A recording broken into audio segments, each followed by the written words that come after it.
Okay, so we're at the third and final showing on Daybreak. Um, Very similar area as the last house we looked at. This is a really nice little neighborhood. We spoke to one of the neighbors. A lot of people have owned here for a long time, so it's kind of an old neighborhood. I noticed in this house after I went through it that it's very, very good condition. It's been very well maintained, great views. So, and they just put a new dock in with extended slips, so it's really nice. But the star of the show is over here. So this is a 3-car garage, deep enough to park more than that, which I think in the listing they said 3 to 5 cars. But that's only because you could probably, swing 6 cars in here if you wanted to. Nice workshop area right around here. And you'll notice that they've put a split system there and a split system behind Nathan there on the other wall. So this is fully heated and cooled, insulated. Nice metal ceilings with installed hanging lights. 200 amp service. And then in here, this right here would be perfect. Perfect space for your office. They have its own little air conditioner there. Yeah, so we're going to go kind of to the other side of the shop, kind of show you what this looks like from this corner here.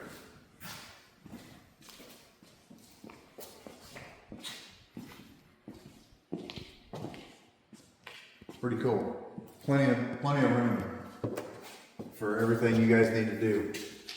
So we're going to pause it right here, and then we're going to go to the house, and we'll catch you inside. Okay, so with the house, just coming up on the front porch, it actually has a walkthrough. So when people come to visit, they can go right through here, down those steps, and down to the dock to see you, or back in the back deck. That way, people don't have to be trampling in and out of your house if you don't want.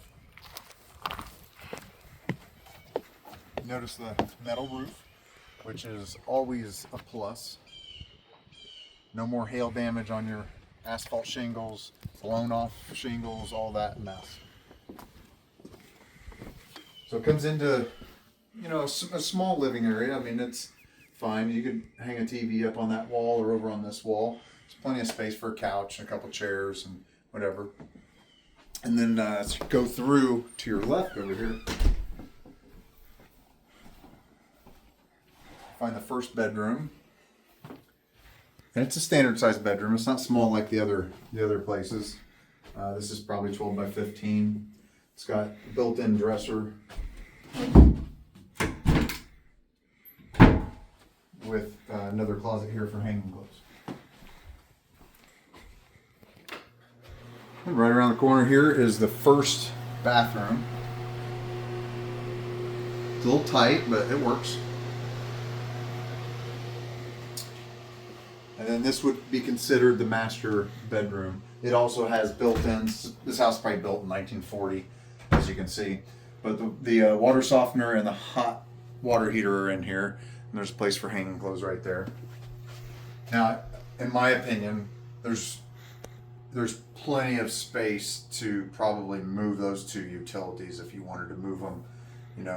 There's a big back porch back here. I'll show you. And I think you could probably move those and make that into a standard closet if you wanted. The master bath has a nice corner shower, and then it's got the washer and dryer in here.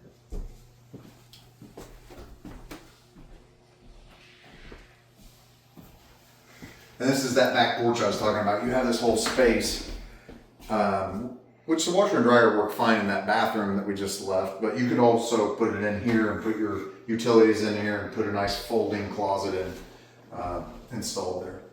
And then now we're coming around, and this is the kitchen, and we see a rare gas stove, which is hard to get in Missouri.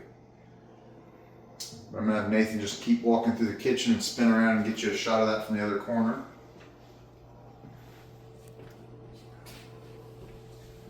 Nice 3-door fridge, newer. There's a pantry cabinet. I know the kitchen's small, but they have a pantry cabinet here, which really helps. It's got all pull-out shelves. So just to reorientate you, to Nathan's right is the entry and living room. And then we just kind of went in a circle. So we're gonna come back through the kitchen and out the back door. And this area here is meant for an eat-in kitchen, a nice big table to eat at, obviously. Now look at these views, this is crazy.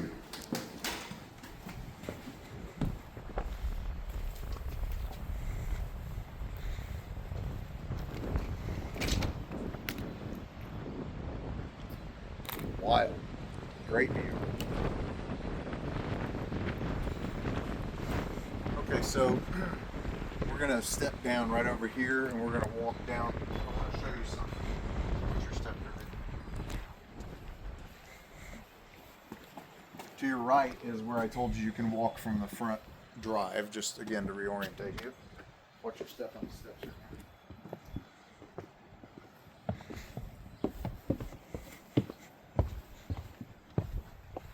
You'll see these tracks going down. This is called a tram, and I'll let Nathan get a good shot of where it goes to down there at the dock. From right there, yeah. It goes all the way down there to the dock. Okay, well, tram, for people that can't really get around real well,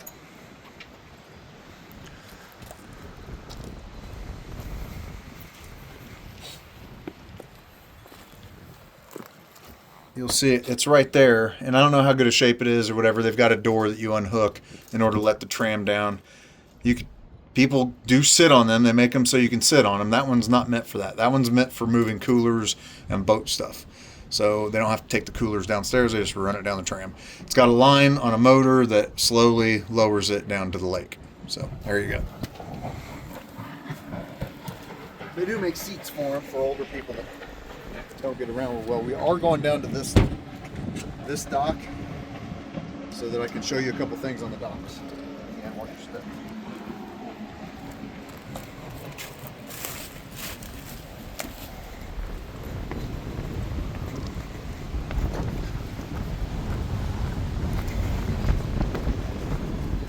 It's a real windy day, so hopefully you can hear me okay.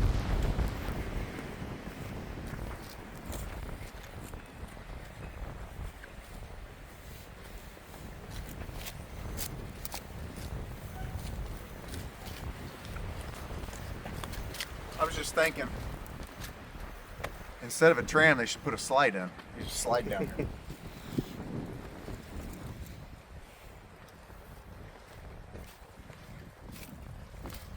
So what I'm looking for on these docks, and I'll give you these classes when we're together too, but what I'm looking for on these docks that's important to me is the maintenance of them. This is wood, it's nicely stained.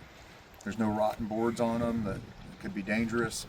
And then over here, I'm looking for something close to what is current code for the electric. And you have to have a shut-off that somebody can de-energize the dock without stepping on the dock in case it's energized.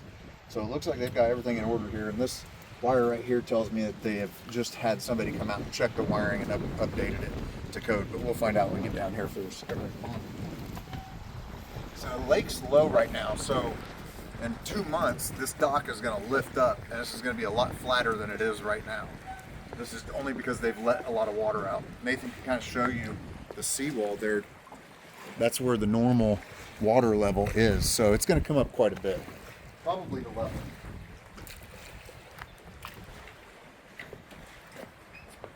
It's just a little storage for all the boat stuff.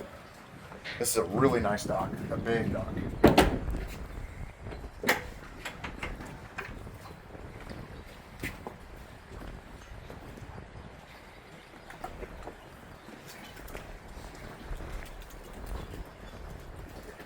See, this right now is not bonded to the dock, so it's probably going to need some work. So if we were to write a contract on a house like this, we would ask that the sellers bring it up to code because it's obvious they have a couple of problems. So yeah, 2 big, really big lifts. That'll take just about whatever boat you want. That's a big slip right there. That's probably a 36-foot slip. And the dock is well maintained. You can see the conduit and the wiring, so it's all in conduit, so that's nice and safe. So yeah, very, very nice. They've got this lift here connected to this for jet skis. So that'll actually drop and then come back up. So yeah, this is a really, really nice house. This is like in excellent condition. Again, and this is what I expect for a price like this. I expect a product this nice with the garage addition. Just it's a very, very nice lake house. So hope this was helpful. This is the third and last one, so I'll talk to you soon.